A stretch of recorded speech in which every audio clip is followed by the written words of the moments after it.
Hey there, all you creepers and reapers. Welcome to another episode of the Femme Fatalities. I'm your co hostess, Anna, and I'm here with. Hey, Grievelings and Frightlings, welcome back. We have a newer movie to talk to you today that might make you itch a little bit. Anna, what are we talking about? Well, we are talking about a fantastic film about motivational observations in life and maybe some of the things that drag us down. I don't know about you, Margaret, but I've really got the itch to talk about Control Freak. Yes. So, first things first, listeners, if you haven't watched it, go watch it. Okay, so trigger warnings: addiction, drowning, curses, trauma. What else do we have? Demons. Dermatological afflictions. And that sounds very silly, but as someone who suffers from eczema, I was very taken aback by some of the subject matter in the film. Um, also, marital relationships, um, familial discord. Yes. Body horror. Mhm. Bugs, insects. If you don't Yeah. like buggies, you're not going to like this movie. Yes. Where to jump in? Even talking about it right now, my head is itching. So, people that haven't watched it or seen it, it Mhm. starts with a motivational speaker who is dealing with some generational trauma. And one way she self soothes, which is very common for Mhm. people, she scratches her head and starts to develop an abscess to where she scratches all the way through to her brain. Yes, and she doesn't only use her hand, she also uses some tools in the garage to help her through with doing that. Ironically, she is, as Margaret mentioned, she's a motivational speaker, right? So she's talking about all of these things that she's overcome in her life. And she's very, very focused on being in control, manipulating the situation so you know what the results are going to be, what the outcome is going to be. I would venture to say she's extremely hyper independent as well. Um, and I think that her behaviors, notwithstanding kind of this ghost curse she has that she finds out about later, do impact those around her, whether it be her spouse, her producers, her family members that are still living. Everyone is kind of impacted, and some are trying to be supportive, but they don't know the best way how. Others are just kind of trying to do what they think is best, not necessarily what's helpful to her. Yes. And so at the core, right, of this motivational speaker is generational trauma and her own personal trauma. So dad is a soldier and they're fought in the Vietnam I'm, War, Korean War, which I'm not sure which war it was because they're Vietnamese. The family is yes. Vietnamese, right? And initially I was like, well, Vietnam. But then that would make her, depending on when she came along, um, in her like mid 30s to mid 40s, which, yeah, because they're talking about having children. So that's like childbearing years where you really start to feel the pressure. But she made a comment that the father had been an addict for 50 years. So I'm like, okay, if he was in his 20s, he'd be about in his 70s. So it could have been Vietnam, or you're right, it could have been more Korean War era as well. They don't really specify, but we assume it had to be one of those, Well, given the fact that the family was from Vietnam. he was a soldier and we don't know. And it might not have been the Vietnam War. It could have been continued conflict in Yeah. Vietnam. He has trauma from being a soldier, having to kill people, having to do horrible things to stay alive. And so we see how his trauma manifests into this demon spirit. And the mom has her own trauma, of course, because they come Mhm. from a country that is in conflict. And they decide the only way to save their child is to drown her. And then dad saves daughter that mom was going to drown so she doesn't become afflicted with the generational trauma. And so talk about how trauma manifests, how she tries to control drowning to where she gets in the pool and she holds her breath as long Mhm. as possible. And that's often we become hyper vigilant. If something happened to me, how do I prevent that thing from happening again? Absolutely. And I think, too, from the metaphorical aspect, when trauma is within us and we're trying to get away from it, but eventually it catches up with us, totally unsuspecting. You don't know where, when, how it's going to happen, but it almost feels as though a force that is pushing you underneath water to the point where you cannot breathe. You can't catch your own sensibilities. And so I thought it was really great to have the application regarding what happened in her childhood, and then also how it feels to be confronted with trauma and stress, and how that can impact us physiologically and in terms of our anxiety levels. Yes. Oh, yes, definitely. And then we can see dad, right? How he deals with his trauma is through addiction Hmm. and also becoming a monk. And that is also very common. We reach to addiction and then he turns to faith, which a lot of people do too. And we could see how faith gives him a sense of control too, because faith is saying, do these things. And we Hmm. know he hasn't fully escaped it. He's not fully healed because he has that image on the wall of the spirit, the Yeah. demon that's haunting the family that ends up killing him.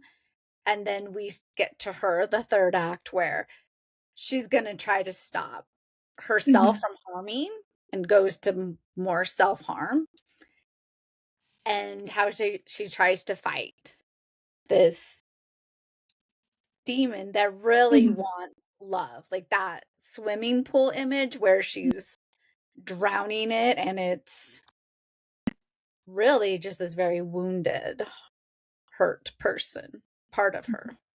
Yeah, absolutely. And when her husband escapes from her having confined him, he runs out to the pool and he's holding her when she comes up and she has this little wounded creature. He's seen that vulnerable part of her. He's finally seen that. And he's there to physically and, emotionally, spiritually hold her up. And I thought that was a really great way of displaying their relationship and how he wants to support her. What did you make of him as a character? I found him frustrating. I did. I think as someone who suffers from hyper independence, it it is, I think it can be very confusing for those close to you and around you when you do rely so much on yourself. So I think that perhaps a lot of the frustration in his behavior that we were feeling was from the uncertainty that his character probably was feeling, like, I want to do this, I want to help, but how do I do things that aren't going to mess with her routine, that aren't going to upset her? How do I guide this person without making them feel like I'm correcting them? And those sorts of things. So I think that was part of it. But also, I feel like he was like one of her producers, right? So Mhm. I don't want to say he's in her shadow because that's not my intention of saying that, but he is a support person or support role for her. So perhaps it was difficult for him to really stand behind what he wanted. Like when he found the used birth control container, he left rather than being like, what is this? What's going on? So maybe that speaks to his personality also. I felt like that is what bothered me about him. Like Mhm. he is so supportive and he is trying to build her trust. And often with trauma, Mhm. it takes a lot to get somebody's trust. And Yeah. right there, then he's like, nope, I'm leaving. So then Mhm. again, he's making, of course, she's going to tie him up because he has just reaffirmed for her that Yeah. everybody leaves her. Nobody is Mhm. safe. You can't trust anybody. So, like you were saying, why didn't he say, what is this? Let's work Mhm. this out? He just went to the extreme. He was like, I'm out of here. I'm leaving you. And so then she went to the extreme by imprisoning him. Mhm. Yeah, and I feel like too, we're seeing a glimpse of their relationship and their lives together. Of course, impacted by this, evil entity, but at some point he does say, like, I'm sick of this, I can't do this anymore. So it's hard to know what had happened before that and how long they actually were together, because in her speech she's like, 8 years ago I was waitressing at Waffle House and now look at me. So was he there for the entire ride? Did he come along later? Like, there's so many questions unanswered, which is good. I mean, that gives us something to talk Mhm. about, and it also gives the viewer different view, like, opportunities to see different things, which is kind of cool. He definitely did not seem very lively. Um, like, not super high energy. I think that the carpenter ants that were in the house had a little bit more energy and gumption than he did. Yes, and maybe that's why he didn't confront her. We could also go into their dynamic that she Mm-hmm. was unable to tell him she didn't want to have kids. So Mm-hmm. here he is thinking that they're trying and she just can't get Yeah. pregnant and what's wrong.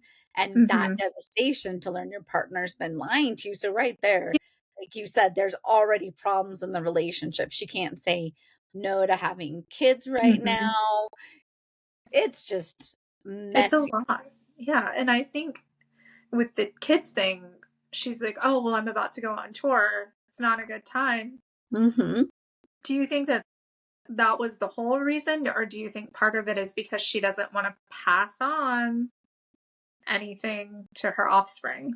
No, I think she doesn't wanna pass Mm-hmm. anything on and doesn't know how to explain that. You're like, as we're talking, like you've touched on, you Mm-hmm. have to be okay with being vulnerable, and a lot of us get really scared to share intimate details, our family's history, our Mm-hmm. family's trauma, our historical trauma, generational trauma, our personal trauma. It gets scary because 'cause we're like, "I don't want you to leave me, and if I tell you that my dad did these horrible things, and then my mom did these Mm-hmm. horrible things, will you still want to be with me?" Right. Yeah. And I think a lot of that too is just Western society's discomfort with us bearing ourselves to someone else, and just how often do we talk about very, very mild topical things versus how often do we talk about something that truly has this depth to it, whether it be ideas or experiences, that I think that sometimes that's something that's very lacking. Yes. And that's why horror is so beautiful, right? Because it takes things like generational trauma, historical trauma, personal trauma, and it uses folklore, ghost, Mhm. monsters, demons, whatever it is, to give this representation of what it is that we don't want to talk about. And that gives language and helps people be like, oh, okay, I can see where I feel haunted or possessed or Mhm. cursed or whatever it is, because that's often how trauma feels, like you were saying earlier. Oh, absolutely.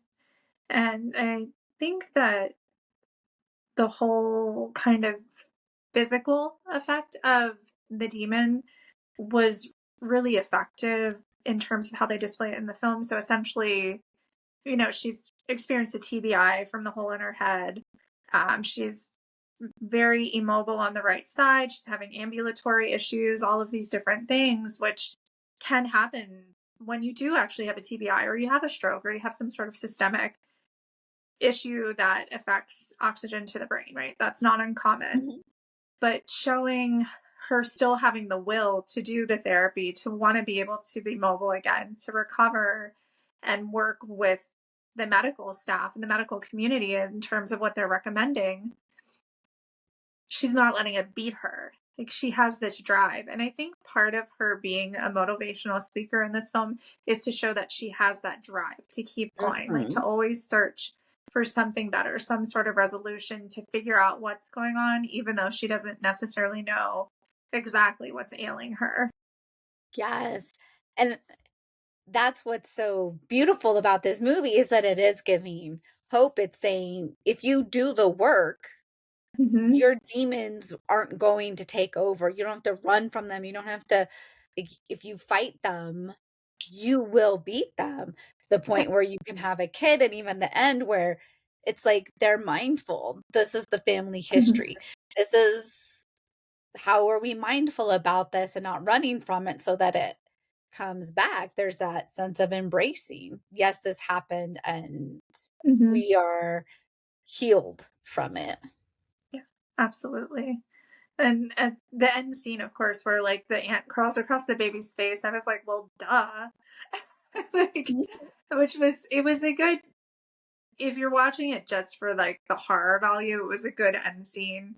Of course, if you're watching it for more of the intrinsic experience, it was a great end scene too. So I think it kind of hit both nails on the head.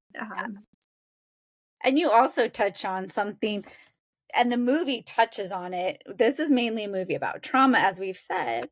But the thing with mental illness, or when we feel like we're losing touch with reality, which we see happening for her, which can happen Mhm. with trauma. It's not always discussed as a trauma symptom, but Yeah. people can hallucinate when they've had trauma during the traumatic experience. It happens with mental illness. And so that, right, where am I losing it? Is there Mhm. really this ant crawling across the baby's face? Or, right, is this real or not? And I appreciate that they touched on that, where we start to question, can I Mhm. trust myself? Do I trust my senses?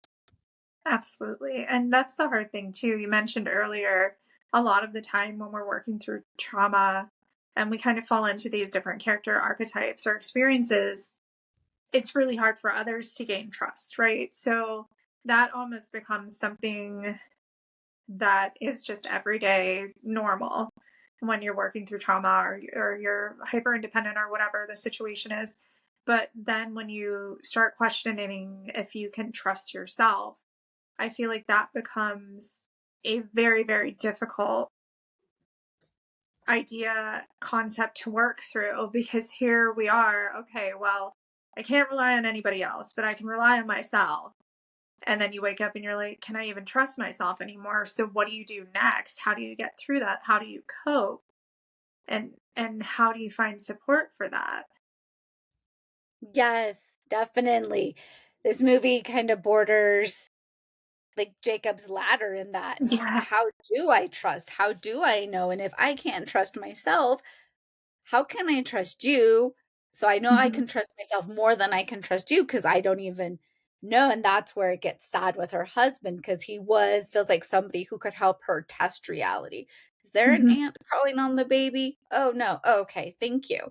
And when Mm-hmm. he left her, when he abandoned her essentially, now she doesn't have that person to help her. Her producer seemed good at that. Like, Yeah. really, like, you have to go here, you have to do this. What is going Mm-hmm. on? And directing her. So if she was hallucinating, the director could pull her back into, or the producer could pull her back into reality.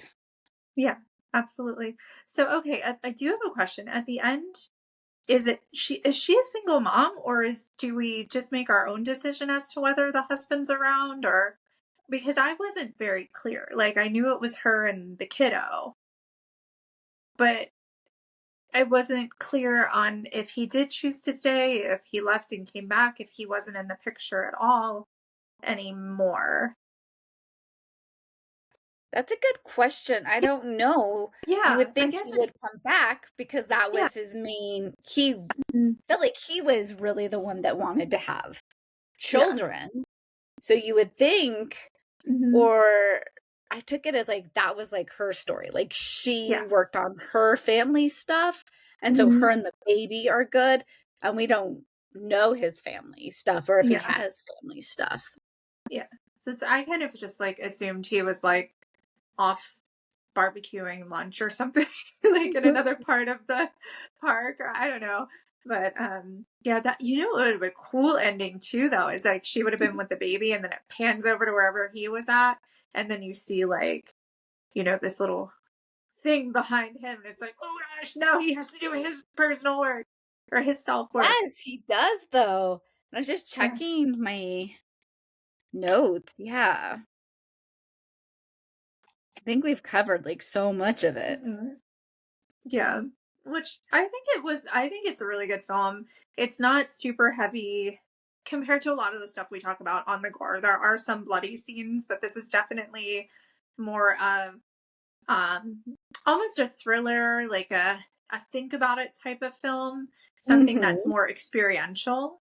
So if that's what you as a listener are looking for, I strongly, strongly recommend Control Freak. If you're looking more for the splatter and the jump scares, maybe skip ahead to the next one. Yes. Well said. And this is cringy. Like it's well Mhm. done. Like it does get under your skin with her itching, with herself mutilating that you cringe. You have a visceral Yes. response to it. And I'd say the first two-thirds of the film I thought were like excellent. Hmm. Something happened in that like last one third of the film that Yeah. like it dropped down in its Hmm. momentum. Yeah.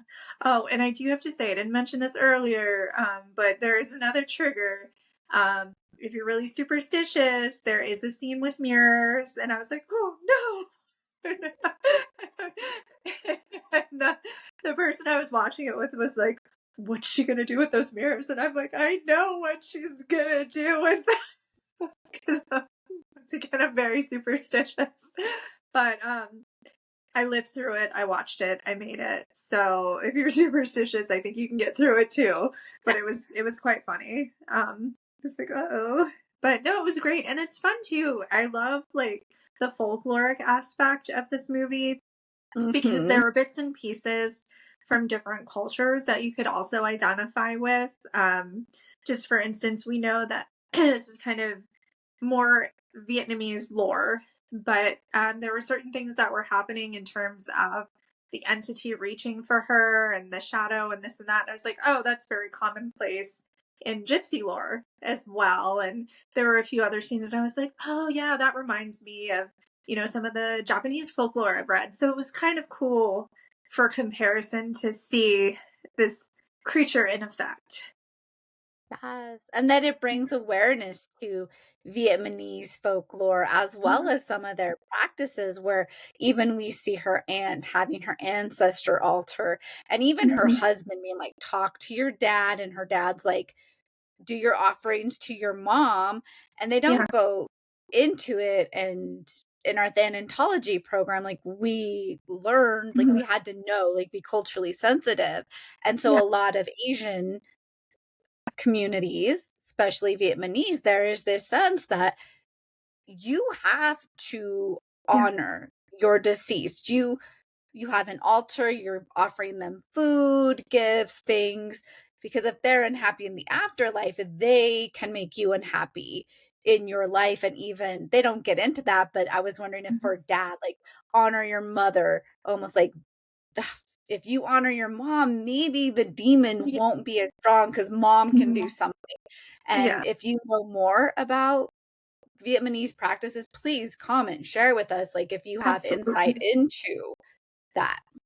Yeah, and if you're wondering more about different cultures and their death practices and afterlife practices, we can definitely refer you to some really great books, some great reads, some great articles, because it is really important to be culturally sensitive and to understand that maybe just because I tend to the graves of my families on certain days to honor them doesn't mean that maybe Margaret does that. Maybe she has something else that she does, and it's a weekly or monthly basis. And so it's really important to consider that. And also, if you have a friend or a colleague or an acquaintance or someone in your life who is going through the loss of a loved one and you want to go to the service, but you're unsure of their cultural or religious practices, it's always a great time to learn something new and ask questions. You can contact the staff at the funeral home. You can contact the staff at the temple or church or mosque and ask. There's nothing wrong with that. If you're going to a temple for the first time, you can contact them ahead of time to ask, what is proper attire? What should I do when I enter? Even something as small as, should I keep my shoes on? Should I give an offering? Where do I go when I walk in? Those things are very, very helpful. And that's going to allow you to be less stressed out and more at ease so that you can support that special person in your life. Yes, yes. Thank you for sharing and encouraging people to ask questions. And how do you show up? And oftentimes there will be other people there that will, if they see you lost, they'll be like, hey, oh, don't do that. Do this. This is Mhm. what's going on so that you can know. Yeah. Absolutely. Oh, and Margaret, I have to ask you, in this movie, who do you relate to most? Oh my gosh. I was just going to ask you that. I don't know. Like, that's such a great question. Like, I don't know. How about you? Our protagonist, 100%, 100p, definitely some similarities in terms of the hyper independence, control my environment type of behavior. Definitely saw a lot of myself in her. Also, really, the whole I'm taking my experiences in life and using them to help other people. And she's a motivational speaker. She wants other people to be able to take control of their lives and work for higher goals and to achieve what they see as success. And um, so I really enjoyed that she was trying to take her experiences and help other people. And I love the fact that even though she's this well respected, regarded motivational speaker, we know that she doesn't have it all together, and no one does. And that's Mhm. absolutely okay. Like, we're all working through some sort of trauma or experience, and that's going to be something the rest of our lives. Those traumas, those experiences, they will probably be a huge, wide variety of things, but everyone is working through something all the time. And it's really important to try and remember that about each other. Yes, yes, thank you. Yay, yes. So yeah, I see that. I was thinking of her. I'm gonna go with the auntie. I'm there when you need the support to kind of get you to go in a direction and maybe kind of be like, I don't know. Like, I'm gonna start calling you Auntie Margaret now. okay. Oh my goodness. uh, Well, yes. So this is a great movie. We're gonna try and start integrating like more of the think about it films, in with some of the more traditional slasher stuff, and some other things that apply to just social standards now and then. So definitely let us know if you have any suggestions. If you want us to talk about more movies like this and give our take and how it correlates to trauma and grief, let us know like what works for you. If you want more information on folklore, we would love to do some episodes about that too.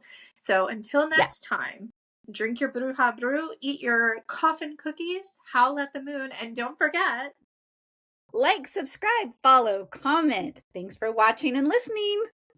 we'll see you next time. Bye.